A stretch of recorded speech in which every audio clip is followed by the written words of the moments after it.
I agree. Yes. You must hear me now. Yes, Yes. I hear you very clearly. You know that fundamentalism is a very oscillating notion, a concept in a certain way, a notion which is on the one hand side fixed by danger. We are all afraid of fundamentalism. On the other way, it's a very unclear and even dark notion or concept with unclear contours. Yes. Could you try to define fundamentalism? Yes. The range of fundamentalism. Yeah, you notice that I actually use the term always in Question the mark. and in the plural, In as the plural, in there's yes. an S at the end of fundamentalism, because I don't think that fundamentalism, if one were to accept it as the invocation of a very particular essentialist position that deems or renders one right Yes. and everybody else wrong, and the insistence on a very specific essentialist truth, that if one does not subscribe to it, then one is considered not part of the flock. My interest in fundamentalism is mainly an interest in how it impacts urban life, not in fundamentalism in general. And I also have a major issue with this notion that fundamentalism is essentially a negative connotation. It has emerged as such, and mainly in the last 20 years or so. I'm more interested in formal definitions. That means without normative definition. Sure. No, go ahead, please. Well, so for example, we know that the origin of the term fundamentalism goes back to the American Baptist Convention in 1920. And that very specific term was, in fact, almost a self-designation by people who believed that they would like to use the Bible as the principal text, and they believed in the inerrancy of the Bible. And as such, they were actually quite proud of the fact to call themselves fundamentalists. So the term at that time did not carry with it any negative connotation whatsoever. I think over time, that may have changed, and I think it has changed possibly as a result of the actions of others. And the term then got projected from American Christian theology to other religions, and specifically after the events of 9/11 to Islam. Suddenly the term acquired a very negative connotation. It became a label that when you disagree with someone, that person is a fundamentalist.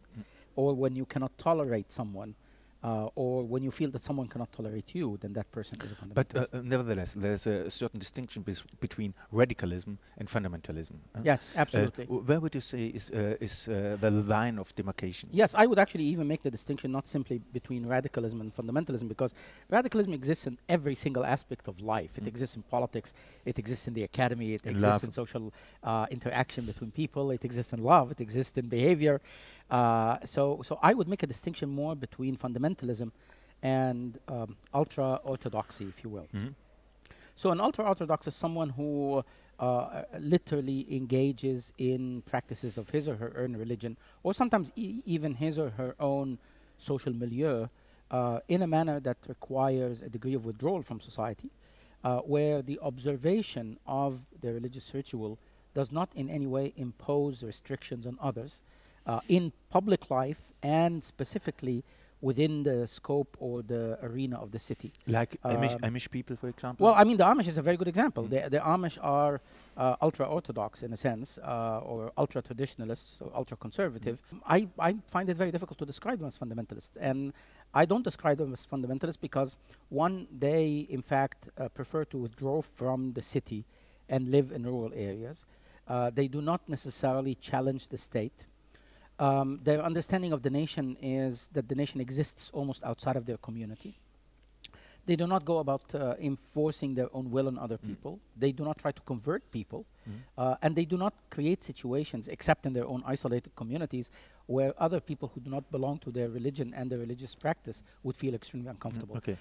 So I think that the Amish may not be described as fundamentalists, but a group, for example, like the Salafis in Egypt, who have emerged as very strong politically in the course of the last year, are fundamentalists. And they're fundamentalists because what they seek to impose on specific groups, whether these be women groups or be Coptic Christians or even youth, is something that many of these groups would not accept, and may not even be able to negotiate because the Salafis would invoke what for them is a literal truth. This is the way it is. This is the way it's prescribed in the Quran. And in a sense, they are textualists, so they would use whatever text they can to justify this particular interpretation. But do you think that we really need the term of fundamentalism? Yes, absolutely. I actually think that, as I said earlier in the session, that to try to avoid it or to try not to invoke it or use it simply because it has a negative connotation is an escapist position. We live in a world that is full of conflict, and the conflict that we live in right now in many parts of the world is a product of the fact that there are so many intolerant people who have emerged who use text to justify their position. What I am intolerant of is intolerance itself. And because of that, I believe that using the term not necessarily as a label, but as an interrogative tool. And what would you say? So, if you think in a structuralist way, Yes. Each notion has an opposite notion. Yes. What would be the opposite notion of fundamentalism? Well, secularism is not really the opposite notion of fundamentalism because someone can be a secularist and a hardcore fundamentalist. But the idea of invoking an essentialist truth, for me, is what defines a fundamentalist. The opposite of a fundamentalist is someone who is so open to difference and so open to change that, in a sense, there will be no frame of reference to go back to as the only frame of reference that will determine right from wrong. That frame of reference will have to change over time and in different locations, will change based on community consensus, will change based on political events that may be happening. But sometimes you made reference to Manuel Castells. Yes. And especially to his books on the network society Yes. and the power of identity. Yes. And Manuel Castells makes a very strong link between fundamentalism and modernity. Yes. What, in your sense, is in your eyes, is this link between fundamentalism and modernity? Yes, Manuel and I are very good friends. Yeah. We did a book together called Muslim Europe or Euro Islam. And in fact, I fundamentally disagree with Manuel's position on that. Fundamentalism did not necessarily emerge simply because of the structures of modernity. Modernity may have facilitated it. The injustices that came with specific forms of modernity, particularly in the third world, particularly in the former colonies, as they became independent and as they started to see their own history and to redefine their own history, is one of the main reasons that led to the rise of this form of the intolerance of the other. And I think, in a sense, it's the easy way out to blame it on modernity at the end of the day. But as I remember Manuel Castells' book, he makes a difference between an identity which is framed by traditions and another form of identity which is framed by future, by something which does not yet exist. And he says, as I remember well, that finally fundamentalist identity is a certain projective identity which is projecting a present state into the future. Yes. Would this be also your definition? That fundamentalist identity is not really deeply linked to tradition. Well, no, fundamentalist identity is absolutely linked to an invented tradition, not to a tradition itself. Okay. Of course, one may argue that all traditions are invented in one way or another. The notions of imagined communities is at the heart of all of this. But I think that the latest research, particularly by scholars who are very much interested in the rise of Islamism as social movements and how it has impacted the life of people in cities, would go in a very different track. It would actually argue that the Islamic practices that have emerged, particularly social and political ones, over the course of the past 20 years, are in fact a different form of alternative modernity, that they themselves are modernity.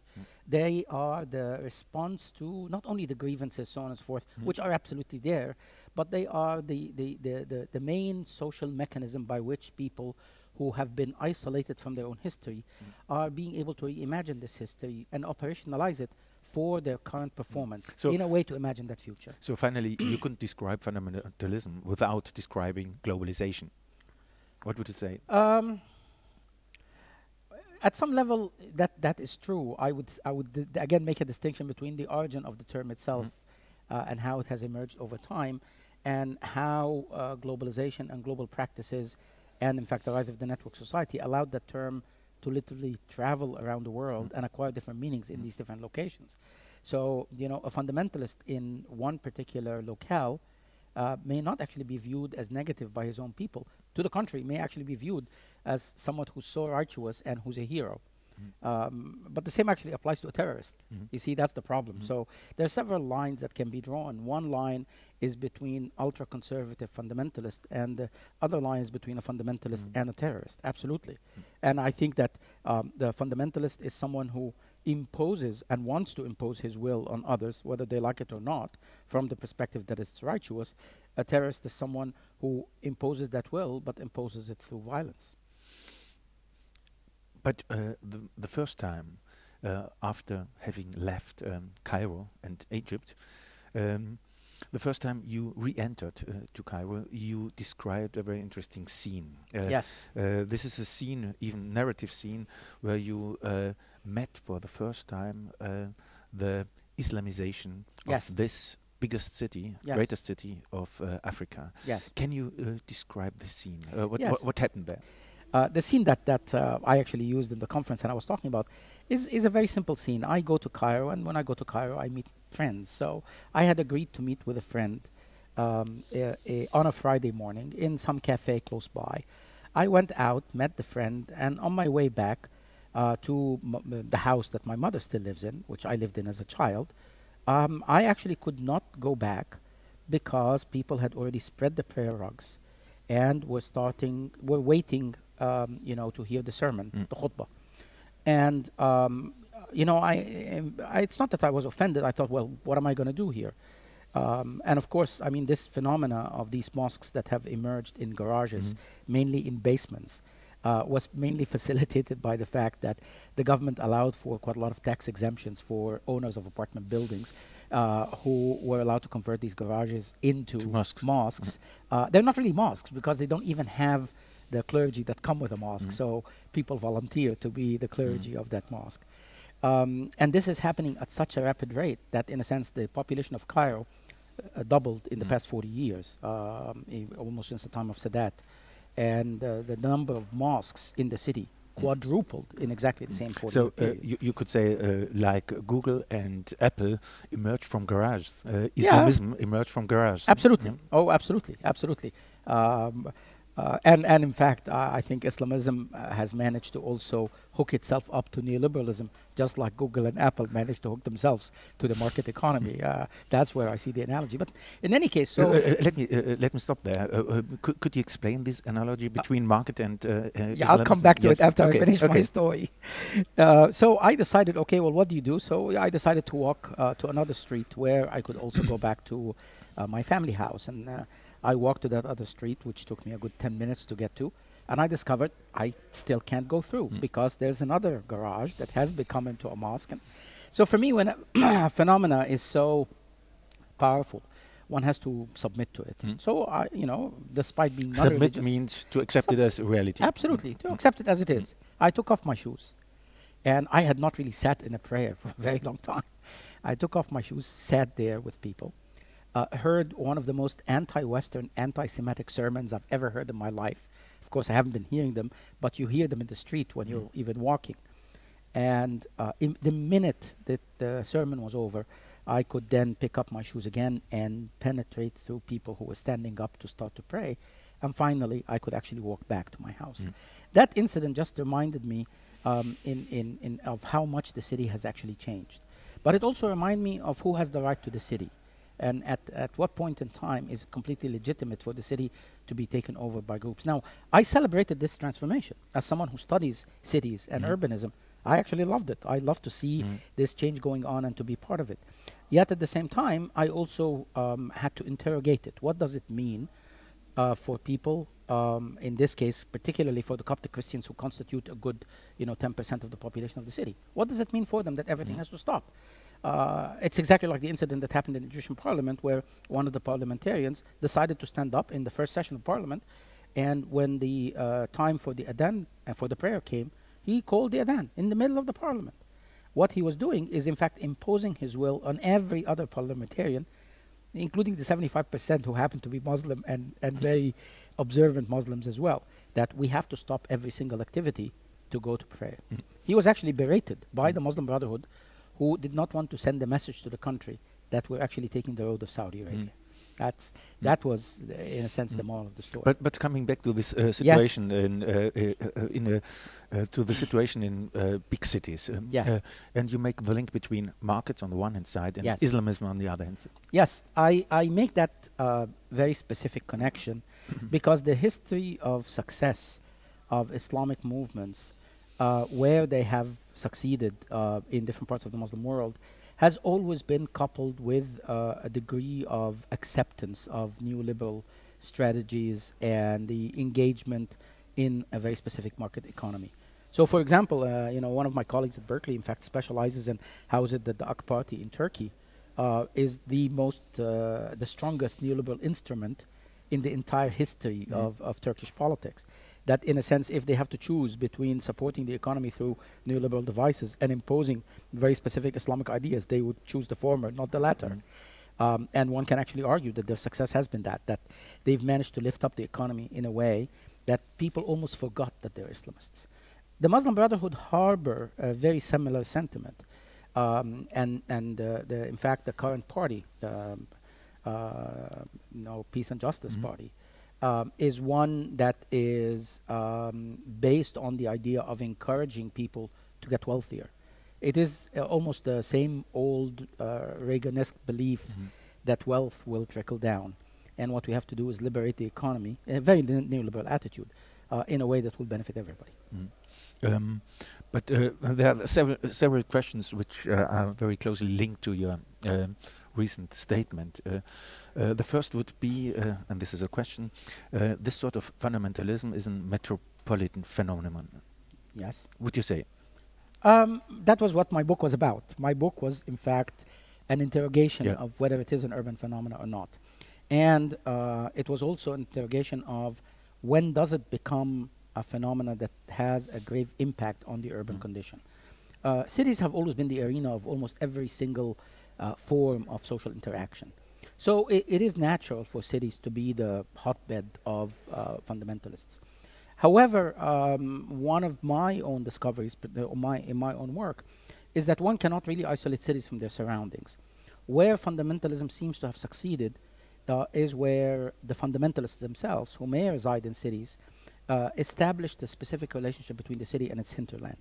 The very good example, actually two very good examples in my opinion, is what is it that happened with the group of people who assassinated Anwar Sadat, whose entire theology, and this is a theology, was based on the idea of hijrah, that they have to migrate.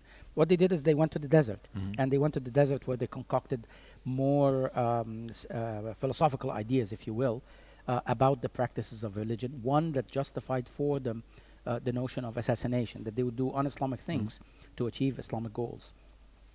So that connection is also very important. Would you say, because we had these problems in several interviews, the relationship between cities or metropoles on the one hand side and the hinterland on the other hand, and there's a special situation, for example, in cities which are surrounded by the sea, like Lagos, for example. And there is another problem of cities which are surrounded by deserts. Is there a difference, would you say? Is there a structural difference? Yeah, there could be. There could be. I think that that's why I use the term hinterland, because a hinterland is actually a very flexible term that allows you to see that hinterland at times as simply the desert, to see it at times as little villages that have sprung around the city from which the city emerged, or to see it even at times as very large squatter communities, informal sector kinds of communities that are the natural expansion of many cities, particularly in the global south. So I would say that that relationship absolutely changes from location to location. Lagos is very interesting because it is so surrounded by water. Its hinterland is not the water. Its hinterland are the other connections that it actually has beyond its geography. It has to do with the kinds of ethnicities that are represented in Lagos.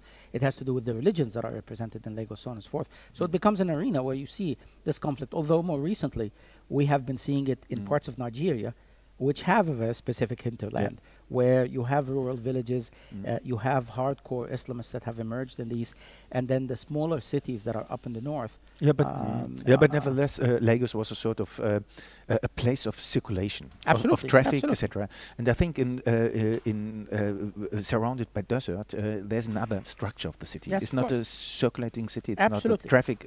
Absolutely. And in the case of Cairo, for example, or even in the case of Mecca, what you have is a desert that really surrounds the city once you get out of the city.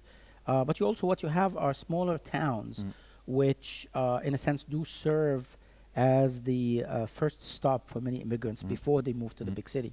And I think one has to take that very specific geography into account.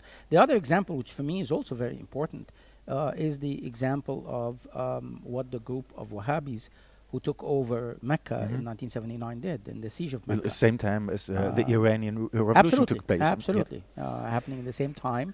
Although not necessarily inspired by the Iranian Revolution, because they belong not inspired. Not necessarily. No, not at all. In fact, Juhaynam, who was the guy who was totally in charge of that movement, was completely isolated and didn't even like the Shiites altogether. So it was not necessarily. It was almost a protest against the Saudi royal family, against the the Al-Saud family. But it also emerged from a very specific political ideology that goes back to the 18th century and Muhammad Abdul Wahhab, which insists on a certain kind of purity that supposedly Islam of the Saudi Arabian Peninsula does not really have, which I find interesting because it is the most conservative Islam, but it wasn't conservative enough for this particular group of Wahhabis. In fact, all of the imams within the Saudi regime are Wahhabis as well, but to this particular group that wasn't really enough. So, and that's why there are so many shades of fundamentalisms here. I would not consider in this case the Saudi regime Wahhabi, the Wahhabi Saudi regime fundamentalist.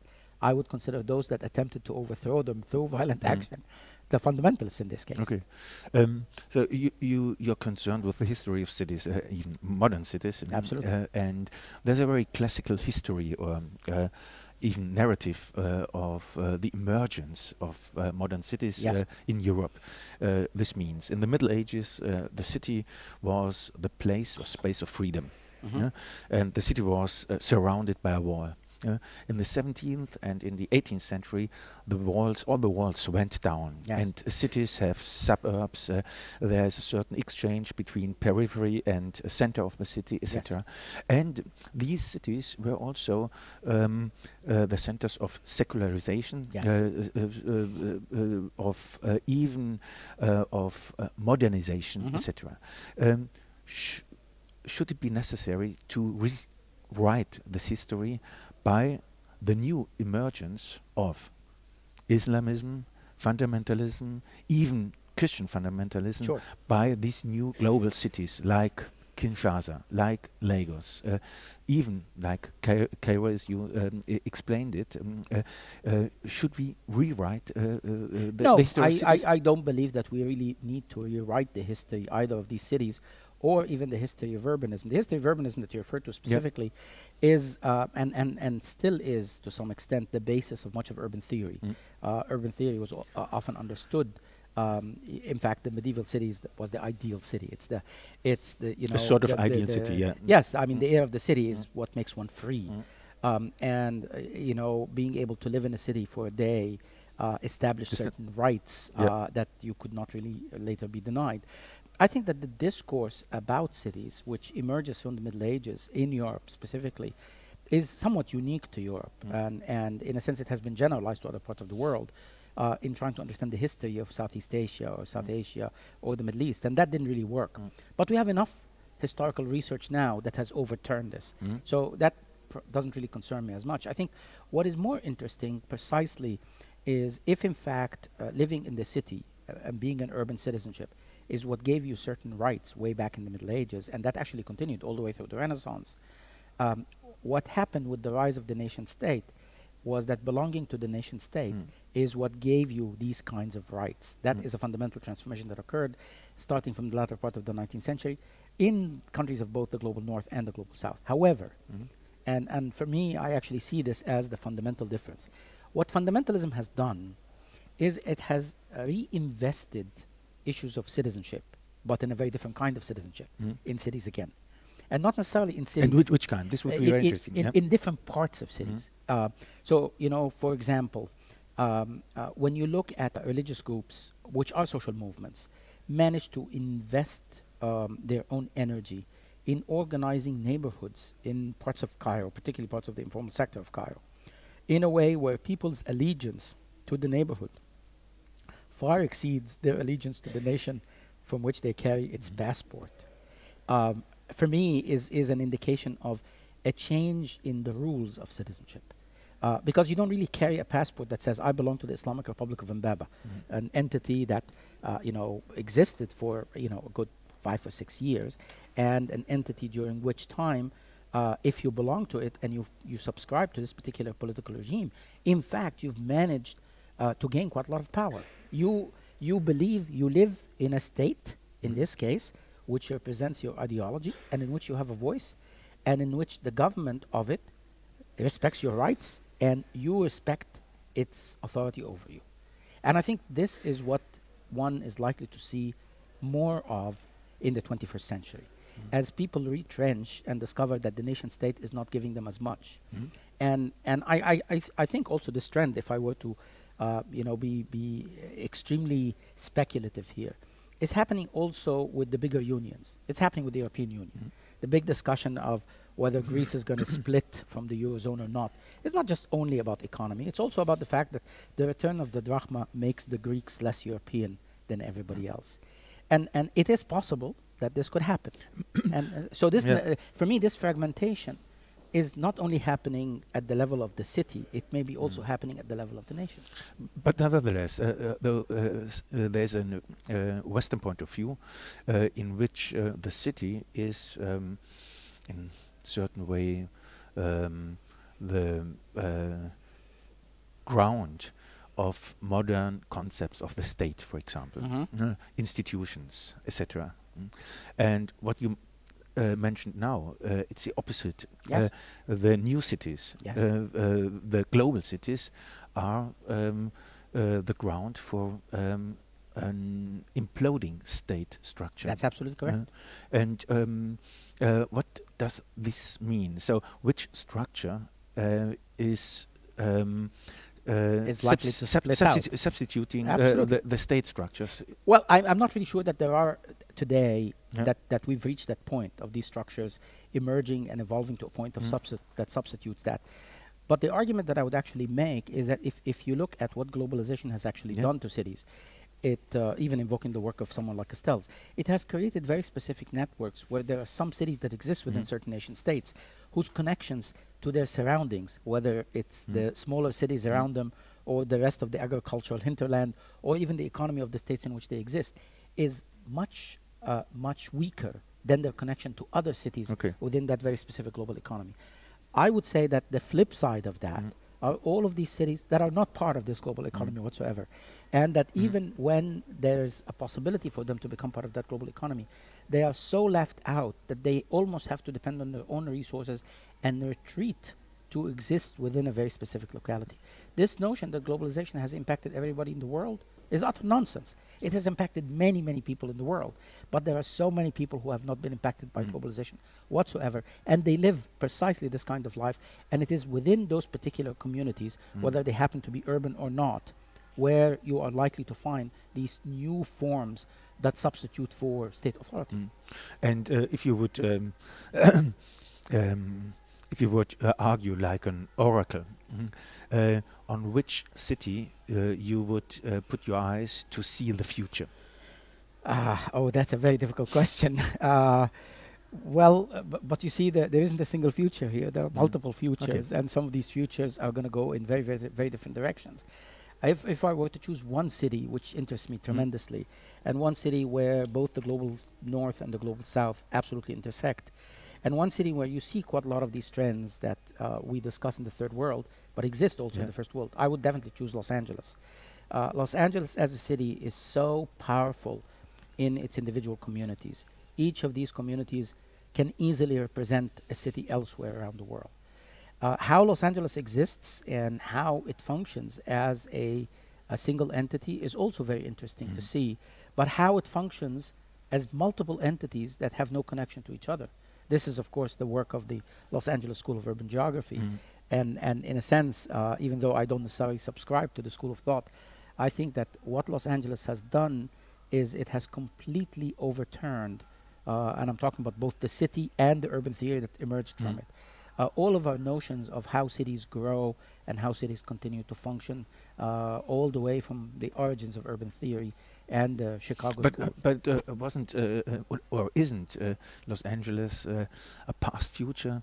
I think about films like Blade Runner, where Los Angeles was the future of the 80s in a certain way. Is it really still our future? No, I mean, Philip Dick's novel, which was basically the script that was used to create Blade Runner, presented a very specific understanding of Los Angeles at that very specific moment in time.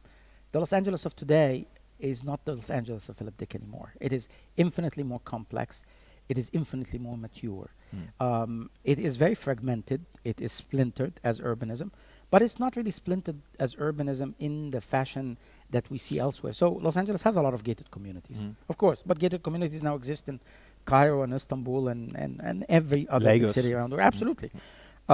So I think one of the things that is really different here is, in the case of Los Angeles, you can actually exist within part of the city and you would never need to leave that part and you would be very comfortable with it. I think this is new. And this is new because people are doing that not out of confinement, not out of the fact that they live in the ghetto and they cannot escape the ghetto, but because everything that they need may exist within there.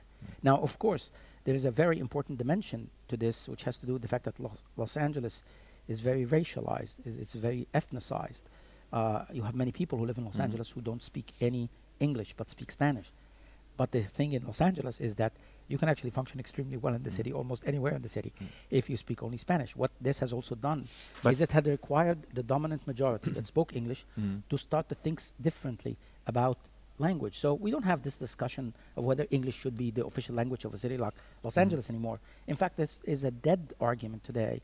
And you know, English speakers crave to understand and speak Spanish to be able to benefit from what the city has to offer. But what I learned today, and this would be probably one of the last questions now, what I learned today that the future of cities is the link between God and city, or God and metropolitan culture. So this is not the case of Los Angeles. This is the case of Jakarta. This is the case of Kinshasa, of Cairo, the case of Lagos. And I had the impression defining cities by God, by religion, creating urban space by the linkage between capitalism and religion is one of the most aggressive and most promising aspect of future metropolitan culture. Yes. Well, you say aggressive and promising. I would say it's one of the most dangerous trends that we see in urbanism. For me, and completely, in my eyes, I don't know. You are the urbanist. In my eyes, a completely new development of modern cities. No, not necessarily.